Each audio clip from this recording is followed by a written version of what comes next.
भक्तों, आज के इस वीडियो को भूलकर मिस मत करना। शायद इस जानकारी की जरूरत बाद में आपको अवश्य पड़ेगा। दोस्तों, अक्सर लोग पूछते हैं, गुरुजी नवरात्रि के बाद हवन की राख, सुपारी, ज्वारे, पुष्प और अगरबत्ती की भस्म का क्या करें? कदापि इसे फेंकने की भूल मत करना। इस वीडियो को अंत तक देखना।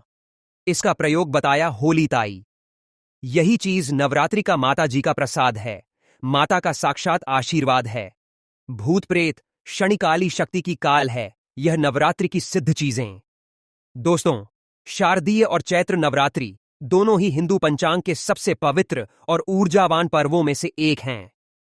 यह 9 दिनों की अवधि केवल उपवास, उत्सव और गरबा तक ही सीमित नहीं है, अपितु यह गहन आध्यात्मिक साधना, आत्मशुद्धि और ब्रह्मांडीय ऊर्जा के साथ स्वयं को संरेखित करने का एक सुनहरा अवसर है। इन 9 रात्रियों में हम देवी के 9 दिव्य स्वरूपों का आह्वान करते हैं, उनकी पूजा करते हैं और अपने घरों में उनकी उपस्थिति का अनुभव करते हैं। इस पूरी प्रक्रिया में पूजा में उपयोग की जाने वाली प्रत्येक वस्तु मंत्रों की शक्ति हमारी श्रद्धा और देवी के आशीर्वाद से अभिमंत्रित अर्थात जागृत हो जाती है। वे साधारण वस्तुएं न रहकर देवी की ऊर्जा का प्रतीक बन जाती हैं। अतः जब नवरात्रि का समापन होता है और विजयदशमी का सूर्योदय होता है, तो हमारे सामने एक महत्वपूर्ण आध्यात्मिक दायित्व आता है। वह दायित्व है इन पवित्र और जागृत हो चुकी सामग्रियों का उचित प्रबंधन करने का। इन वस्तुओं को सामान्य कचरे या अपशिष्ट की भांति समझना देवी की ऊर्जा का अनादर करने जैसा है।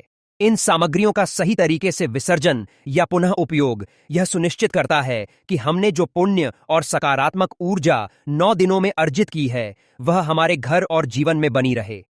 यह लेख इसी महत्वपूर्ण विषय पर एक विस्तृत मार्गदर्शिका है, जो आपको बताएगा कि नवरात्रि के बाद जौ, हवन की भस्म, कलश, नारियल और अन्य पूजन सामग्रियों का क्या करना चाहिए। यह केवल एक प्रक्रिया नहीं, बल्कि हमारी श्रद्धा और भक्ति की पूर्ण होती है। नवरात्रि के बाद जौ, गब्बारे कब्जे आपको अगरबत्ती की भस्म और अन्य सामग्रियों का प्रबंधन। नवरात्रि के प्रथम दिन घटस्था स्थापना के साथ ही हम मिट्टी के पात्र में जौ या गेहूं बोते हैं। 9 दिनों तक यह अंकुरित होते हैं और धीरे धीरे बढ़ते हैं। इन जवारों को देवी की कृपा, समृद्धि और हरियाली का प्रतीक माना जाता है। इसी प्रकार अखंड ज्योति की लौ, हवन और अगरबत्ती से उत्पन्न भस्म और पूजा में प्रयुक्त अन्य सभी वस्तुएं दिव्य ऊर्जा से भर जाती हैं। आइए एक एक करके इनके सही प्रबंधन की विधि को समझें। एक जौ या जवारे का क्या करें? नवरात्रि के दौरान उगाए गए जवारे मात्र पौधे नहीं होते, वे साक्षात अन्नपूर्णा देवी का स्वरूप माने जाते हैं। उनका हरा भरा रंग घर में सुख, शांति और समृद्धि का सूचक होता है। 9 दिनों की पूजा के बाद इन जवारों का प्रबंधन अत्यंत श्रद्धा के साथ करना चाहिए। प्रथम विधि, पवित्र जल में विसर्जन। सबसे पारंपरिक और उत्तम विधि है जवारों को किसी पवित्र और बहती हुई नदी या तालाब में विसर्जित करना। विजयदशमी के दिन पूजा संपन्न करने के बाद उस मिट्टी के पात्र को जिसमें जवारे उगे हैं, सम्मान सहित उठाएं। इसे अपने सिर पर या हाथों में लेकर किसी निकट के स्वच्छ जल स्रोत पर जाएं। वहां जल देवता को प्रणाम करें और देवी का स्मरण करते हुए धीरे धीरे जवारों को पात्र सहित जल में प्रवाहित कर दें। यह और पंबा पशपा की बारी बोताव में प्रकृति की वस्तु को वापस प्रकृति को ही लौटाने का एक सात्विक तरीका है। द्वितीय विधि समृद्धि के प्रतीक के रूप में संग्रह है। आप कुछ जवारे विसर्जित करने के बाद पात्र से निकाल सकते हैं। इन जवारों को एक लाल या पीले वस्त्र में बांधकर अपनी तिजोरी, धन रखने के स्थान, भंडार घर या दुकान के गल्ले में रख दें। यह मान्यता है कि ऐसा करने से देवी अन्नपूर्णा की कृपा बनी रहती है और धन धान्य में कभी कमी नहीं आती। यह 1 वर्ष तक रखा जा सकता है और अगली नवरात्रि में नए जवारे स्थापित करते समय पुराने को विसर्जित किया जा सकता है। तृतीय विधि, घर के गमलों में स्थान देना।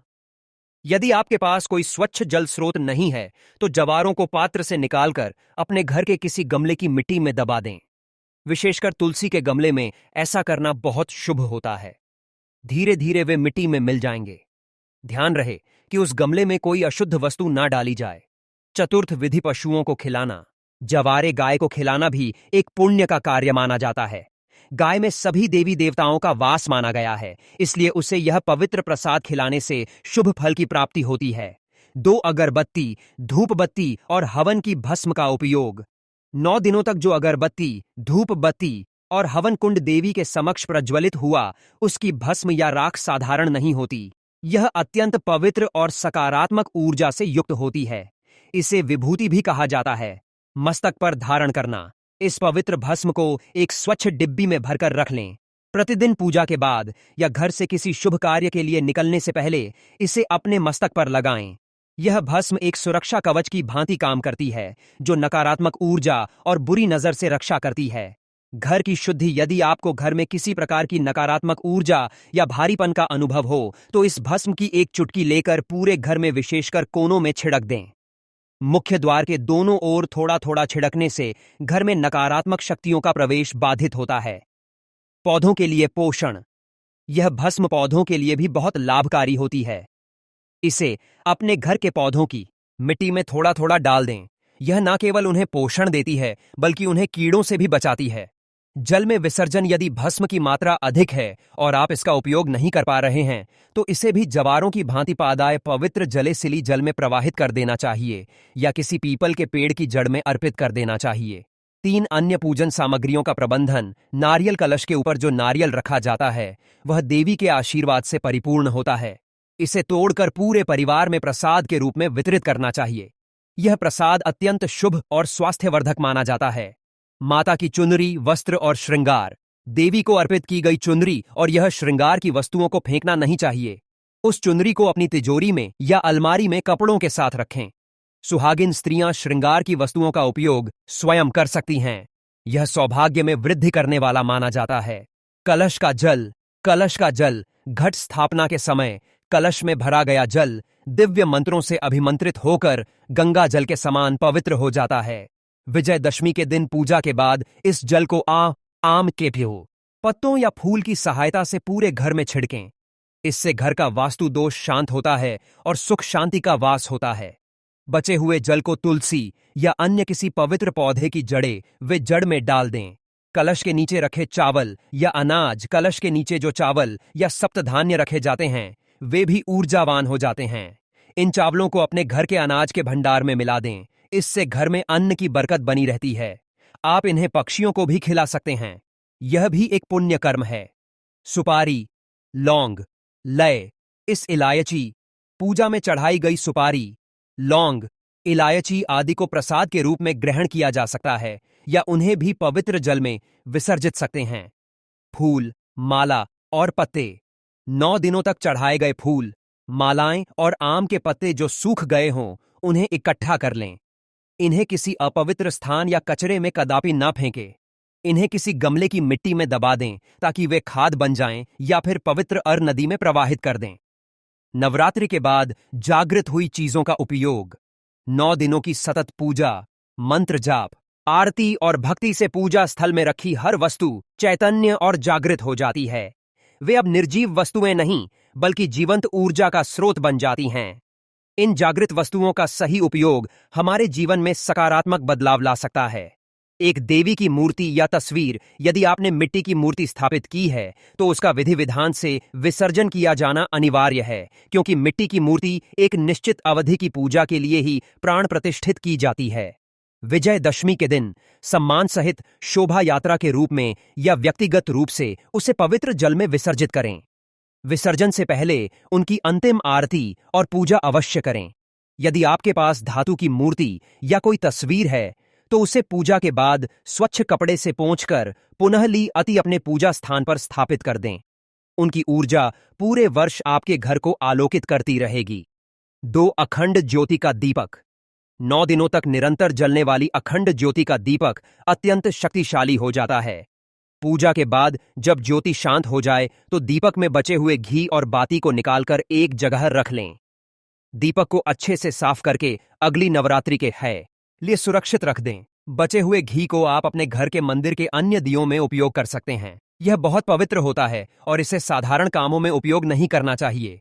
3 कलश और उस पर बंधा कलावा। कलश को खाली करने के बाद उसे धोकर पवित्र स्थान पर रख दें। इसे आप भविष्य की पूजाओं में पुनः उपयोग कर सकते हैं। कलश पर जो पवित्र धागा या कलावा बांधा जाता है वह रक्षा सूत्र का काम करता है। उसे खोलकर परिवार के सभी सदस्य अपने दाहिने हाथ पुरुष या बाएं हाथ महिलाएं की कलाई पर बांध सकते हैं। यह देवी का रक्षा कवच बनकर हर विपत्ति से बचाता है। 4 हवन की सामग्री और पूर्णाहुति का नारियल। यदि आपने नवरात्रि में हवन किया है तो उसकी भस्म के उपयोग की विधि ऊपर बताई जा चुकी है। हवन के बाद बची हुई लकड़ियां या अन्य सामग्री को भी सम्मान सहित जल में प्रवाहित करें या किसी पेड़ की जड़ में रख दें। पूर्णाहुति में जो नारियल अर्पित किया जाता है उसे हवन कुंड में ही रहने दिया जा सकता है या उसे भी प्रसाद रूप में ग्रहण कर सकते हैं यदि वह पूरी तरह से जलादेन ना हो। 5 पूजा में बिछाया गया आसन और वस्त्र जिस आसन पर बैठकर आपने 9 दिन साधना की है वह आपके शरीर की ऊर्जा और मंत्रों के स्पंदन से ऊर्जित हो जाता है। उस आसन को साफ करके केवल पूजा के लिए ही उपयोग करें। उसे सामान्य बैठने उठने के कामों में प्रयोग न करें। इसी प्रकार देवी की चौकी पर बिछाए गए वस्त्र को भी धोकर केवल पूजा के कार्यों के लिए ही सुरक्षित रखें। दोस्तों, यह थे आज के महत्वपूर्ण ज्ञानवर्धक जानकारी। कृपया वीडियो को आगे शेयर करना ना भूलें।